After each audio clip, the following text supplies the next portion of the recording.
عام طور پر جو دنیا میں نیکی کا تصور ہے وہ مذہبی سطح پر زیادہ نمازیں پڑھنا، نوافل ادا کرنا، اسی طریقے سے اور عبادت گزاری، اس کو زیادہ سمجھا جاتا ہے کہ یہ اصل نیکی ہے۔ قرآن مجید نے اس کی نفی کی ہے۔ اگرچہ ٹھیک ہے، نماز بھی فرض ہے، ادا کرنی ہوگی، روزہ فرض ہے، آپ کو رکھنا ہوگا، اسی طریقے سے نماز پڑھتے ہوئے قبلے کی طرف رخ کرنا لازم ہے، آپ کو کرنا ہوگا۔ یہ ساری چیزیں دین میں ہیں، دین کے احکام میں ہیں۔ اصل نیکی یہ نہیں ہے۔ لیس البر ان تولوا وجوہکم قبل المشرق والمغرب، نیکی، اصلی نیکی یہ نہیں ہے، یا تمام نیکی یہ نہیں ہے کہ تم اپنے چہرے مشرق یا مغرب کی طرف کر دو، رکوع کرو، سجود کرو، یہ سارے جو بھی فزیکل ایکٹس آف ورشپ ہیں یہ سب اس کے اندر آ گئے۔ وَلَٰكِنَّ الْبِرَّ مَنْ آمَنَ بِاللَّهِ وَالْيَوْمِ الْآخِرِ وَالْمَلَائِكَةِ وَالْكِتَابِ وَالنَّبِيِّينَ۔ اصلاً نیک وہ ہے جو سب سے پہلے تو ایمان کی شرط پوری کرے، ایمان لائے اللہ پر اور یوم آخر پر اور فرشتوں پر اور کتابوں پر اور نبیوں پر، اور اس کے بعد یہ تو ایمان کی بات ہوئی، ہر شخص سمجھ لے گا کہ واقعی ایمان تو مقدم ہے ہر شے پر، ایمان کے بغیر تو کوئی عمل اللہ کو قبول نہیں ہے۔ لیکن اس کے بعد عمل جو بیان کیا گیا سب سے پہلا اعمال میں سے وہ ہے خیرات، حسنات، لوگوں کو ان کی تکلیفوں میں دیکھ کر اپنا مال ان پر خرچ کرنا۔ اگرچہ مال طبعاً محبوب ہے، صحیح ترجمہ کیا تھا قاری صاحب نے، محبوب ہونے کے علی الرغم کہ مال سب کو پسند ہے، کس کو پسند نہیں ہے، مال محبوب شے ہے، لیکن وہ یہ کہ ان کے لیے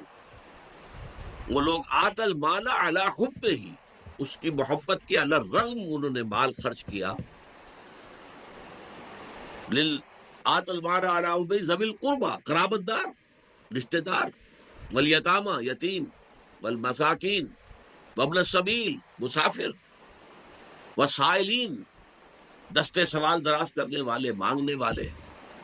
وفی الرقاب، اور گردنوں کو چھڑانے میں، رقبہ کہتے گردن۔ اس کی معنی کیا ہے کہ اگر کوئی غلام ہے تو اپنے مال سے اس کو خرید کر آزاد کر دیا جاتا تھا، یہ بہت بڑی نیکی تھی۔ حضرت ابوبکر رضی اللہ تعالیٰ عنہ کے جو فضائل کا دفتر ہے اس میں سب سے روشن اور درخشندہ باب یہی ہے کہ غلاموں اور کنیزوں میں سے جو اسلام لے آئے تھے اور انہیں ان کے کافر اور مشرک آقا ستا رہے تھے، مار رہے تھے، تکلیفیں پہنچا رہے تھے، انہوں نے جو بھی ان کے آقاؤں نے منہ مانگے دام مانگے ان پر خریدا اور آزاد کر دیا۔ یہ پھر رقاب ہے۔ اور اسی کا ایک مفہوم یہ بھی آتا ہے کہ اگر کوئی شخص قرض میں اس طریقے سے جکڑا جائے کہ لاکھ کوشش کے باوجود نہیں نکل پا رہا، تو بجائے اس کے کہ آپ اس کو صرف کچھ تھوڑی سی مدد کرتے رہے کہ سسٹین تو کر سکے اپنے آپ کو، سبسسٹنس تو ہو جائے، نہیں،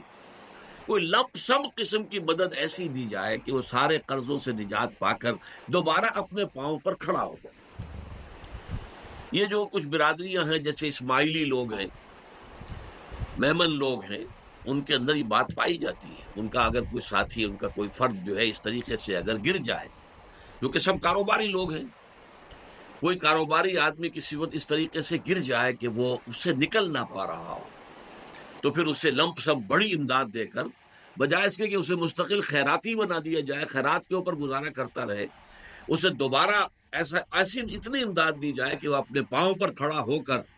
اور وہ اس برادری کا، اس معاشرے کا ایک رسپیکٹیبل، باعزت جو ہے شہری اور فرد بن جائے۔ یہ غور کرنے کی بات ہے۔ اس کے بعد فرمایا وَأَقَامَ الصَّلَاةَ وَآتَى الزَّكَاةَ، اور قائم کی اس نے نماز اور ادا کی زکوٰۃ۔ یہاں دو نقطے سمجھنے کے ہیں۔ اگرچہ ایک اعتبار سے ہم کہتے ہیں الصلاۃ عماد الدین، نماز جو ہے وہ تو دین کا ستون ہے، اور یہ بھی بات صحیح ہے، احادیث میں آئی ہے کہ قیامت میں جب انسانوں کا حساب ہوگا تو سب سے پہلے نماز کا حساب لیا جائے گا۔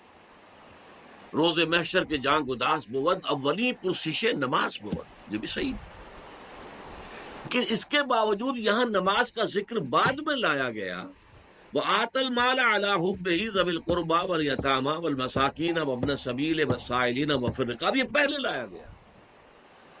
گویا کہ عبادات پر مقدم ہے انسان کے اندر اس جذبے کا ہونا کہ وہ اپنے مال کو جو طبعاً مرغوب ہے، محبوب ہے، اس کو خرچ کریں غریبوں، محتاجوں، ضرورت مندوں کی ضرورتوں کو پورا کرنے کے لیے،